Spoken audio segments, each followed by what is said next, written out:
that missiles built in Munich could bring Russian ones to Berlin. Now, as per report in Politico, Trump is angered by Russia's strikes in Ukraine. Okay, but also realistic enough to know that Moscow's bigger army and bigger economy are winning the war. Why is Zelenskyy walking away from diplomacy, from these peace talks? Because he smells fresh weapons, courtesy of Trump's allies and Trump himself. Hello and welcome to Global News Factory. I'm your host Vikrant. Panic button pressed in Berlin. Germany just realized playing missile delivery boy for Ukraine could make it Russia's next missile testing ground. Let's talk facts. Two embarrassing setbacks for Zelenskyy, both delivered straight from Germany's defense minister Boris Pistorius himself, not by Kremlin. Okay, first blow. No Taurus missiles for Ukraine. Despite Ukraine begging and Russia bombing, Germany is officially saying no Taurus for you. Pistorius told the Financial Times that Berlin will not supply Ukraine with its prized Taurus long-range cruise missiles, even though these bad boys can hit targets 500 kilometers deep, way beyond anything Kyiv currently has. That is Taurus, and Ukraine would not get to play with it. Why? Let's not kid ourselves. It is not diplomacy, it is fear. Earlier, Russia bluntly warned it knows where German missile factories are. The message was clear: you send missiles to Ukraine, and we will send fire to your backyard. Looks like the message landed. Okay, second blow. Patriot shortage. Germany says it only has 6 Patriot air defense systems left in the whole country. 2 are already babysitting Poland and 1 is in the garage for maintenance. So, Pistorius says that Germany definitely cannot give any more to Ukraine. Translation: we are now down to half a dozen shields. If Russia throws a tantrum, we have got barely enough umbrellas for ourselves. Now, what does this tell us?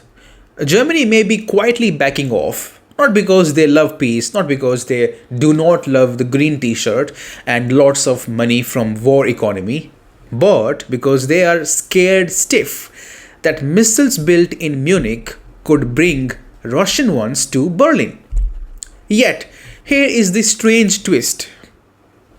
At the same time, reports are flying that Ukraine may receive a flood of long-range weapons by the end of July. Hundreds of them, all German-financed. So, what is going on? 2 options. Option 1, these reports are fake, and Kyiv is hyping ghost weapons to boost morale as Russia pounds their positions. And option 2 is that Germany is backing the shipments, but pretending otherwise to avoid getting torched by Moscow. Now pick your poison. Either way, Berlin is in a bind. You support Ukraine too openly, get a red dot painted over your defense industries. And if you support too little, watch NATO whisper behind your back. So next time Germany says, we stand with Ukraine, listen closely. What they mean is, we are standing, but behind a bunker. Moving on, Trump, the U-turn emperor, is back at it, spinning faster than a wind vane in a hurricane. One day he is whispering to Zelenskyy, can you hit Moscow? Can you hit St. Petersburg? The next day he is on camera saying, no, he should not target Moscow. And when asked about sending long-range weapons to Ukraine through NATO, Trump says, no, we are not doing that. Excuse me, what is happening? Even we are confused. One day, US media outlets are screaming about secret calls, leaked audio, backdoor weapons deals. The very next day, Trump is denying everything. Who is lying? Honestly, I think both of them, because Trump's credibility is hanging by a thread, and US media's trustworthiness is already in the basement. But for once, let's give Trump the benefit of doubt. Let's say, yes, he does not want Ukraine to bomb Moscow. He's not sending long range weapons. Cool. Now, let's ask the bigger question. Why the confusion in the first place? Answer lies in one word: money. More specifically, billions in defense contracts dangled by Europe.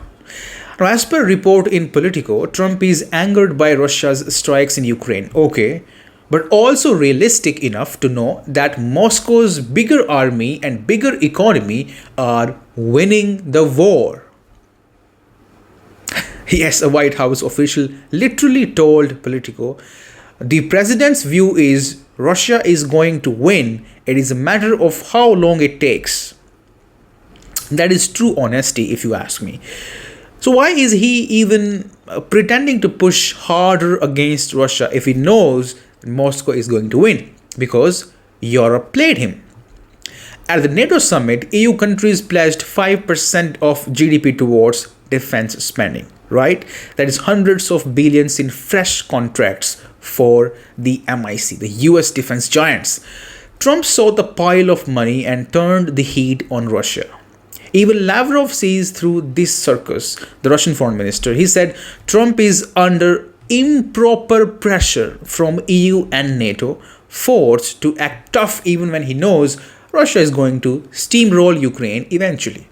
So Trump puts on the I am tough on Putin mask for donors and defense CEOs and then slips it off in the next interview and says, nah, we are not sending anything. This is not a war plan, it is salesmanship. Trump is caught between his voter base that wants peace and his new military industrial friends who want war contracts. The result? Total confusion. Opposite headlines, empty ultimatums, and a war that keeps dragging on while Trump tries to be a peace preacher and a weapons dealer at the same time. But here is the kicker. Trump knows Russia is winning. That is not a guess. That is straight from his own people. And if he truly believes that, why is he playing along? Because in Trump's world, losing lives is fine as long as you are winning deals, even if the deal is built on blood. During wartime, confusion is not just chaos, it is a killer. Because in war, signals matter. What one leader whispers, another misreads as a war cry. And right now, Zelenskyy is misreading everything. Let's break this down. Russia just accused Kyiv of abandoning peace talks again. Moscow says it is all set to talk to Kyiv. Lavrov points to the Istanbul format where both sides already exchanged drafts and agreed on more prisoner swaps. Russia was even willing to go for round 3. But Zelenskyy?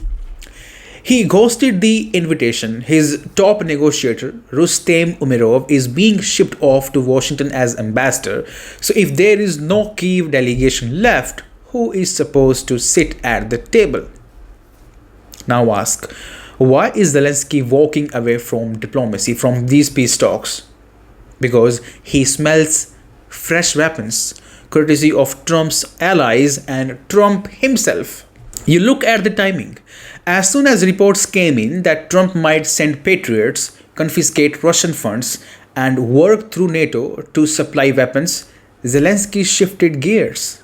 He is not chasing peace anymore, he is chasing missiles. And NATO, they are egging him on.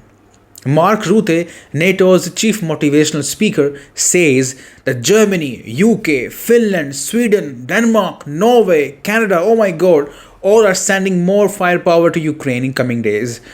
Zelensky's takeaway? Why negotiate with Putin when I could have breakfast in Moscow by winter? Here is the danger. Zelenskyy now thinks the war is winnable militarily. That is delusion. And delusions lead to escalation. The sad irony? This is now Trump's war. He may keep calling it Biden's mass blah blah, but let's be honest, Trump is actively fueling it now. Even if he is not sending weapons, okay, he is letting NATO do it using US weapons. And NATO is the US in a different jacket. So let's be very clear. If Trump really wants peace, he does not just need to slow the weapons. He needs to pull Zelenskyy back to peace talks. He needs to say on camera, no more ultimatums, no more fantasy offensives. Time to talk. But right now he is failing the test. Because all these mixed messages, one day he's threatening Moscow, next day denying it. These are only confusing allies, misleading Ukraine and hardening Russia's resolve. And here is where things get deadly. Zelensky's cockiness based on false hope. Then we have Trump's mixed signals. And then Russia's patience is running out. Now, this all may lead to big miscalculation. And miscalculation leads to explosions. Remember what the great Sun Tzu said? If you know neither the enemy nor yourself, you will succumb in every battle. And right now, nobody in NATO seems to know either. So yes, Trump may be trying to look like the grown-up in the room.